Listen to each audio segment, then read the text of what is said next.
William, this morning I was trying to think of something that I wanted to make a video about, and, well, I was on Tumblr, actually, and just sort of hoping that an idea for a video would come. And an idea for a video did indeed come, William. William, I've noticed there's a staggering, so many writing tips on Tumblr. Just list after list of tips on how to write better and create more likable characters and do convincing plot twists, and it's a little strange. I find it a bit odd, but who am I to argue with the internet? Give the internet what it wants, so that the internet does not sneak into my room at night and strangle me with a rope. So right after this little introduction is over, next 10-15 seconds, you can skip ahead if you want. After this introduction is over, I'm going to be showing my list that I've written of the top tips to become the greatest writer in the history of the universe and everything forever and ever. Amen. I hope you enjoy it. I hope you laugh. I hope you cry. I don't hope you cry. I hope you enjoy it. Let's just stick with that. It's important to remember to eat as a writer, otherwise you won't have the essential nutrients required to give you the energy so that you can type out sentences.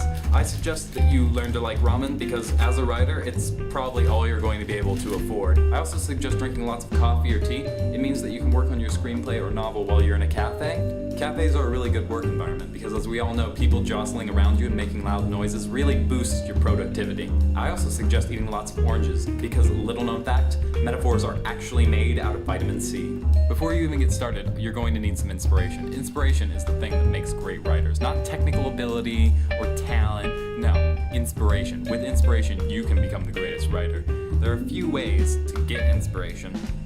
One of which is just to get under your covers, just lie there and just sort of do nothing. And just sort of let the inspiration maybe come to you. Just sort of hope.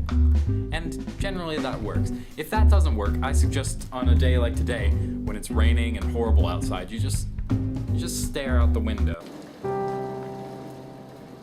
Until, eventually, an idea for a poem or a novel comes to you. Some people think that once they have inspiration, all they have to do from there is just try and write it and work hard on it and edit, but that's not really the best way to go about it. If you want to be the most efficient writer you can, there are a few steps you're going to want to do in preparation before you start writing. Now you're going to need to set up a good work environment. A lot of people think a desk is a good place to work, helps you remain productive and keep focused, but they're wrong. I prefer to write in a lazy chair or in my bed because it means that I don't have to get up to take my in-between writing naps. It's important to remember your proper writing headgear. Now, a lot of people think that proper writing headgear is ridiculous and doesn't really help you write, but all the studies show that writers who wear hats while they write make up to twice as much as writers who don't wear hats while they write. So think about that. And now it's finally time to start your writing for the day.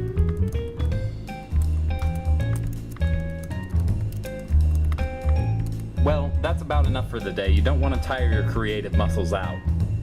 Don't forget that editing is one of the most important parts of the writing process, so watch as I go back over the writing I did today and fix some problems.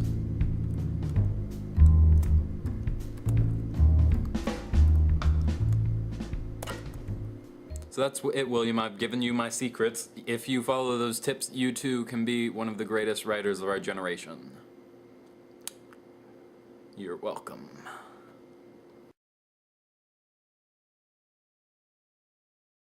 Cat gifs and poems.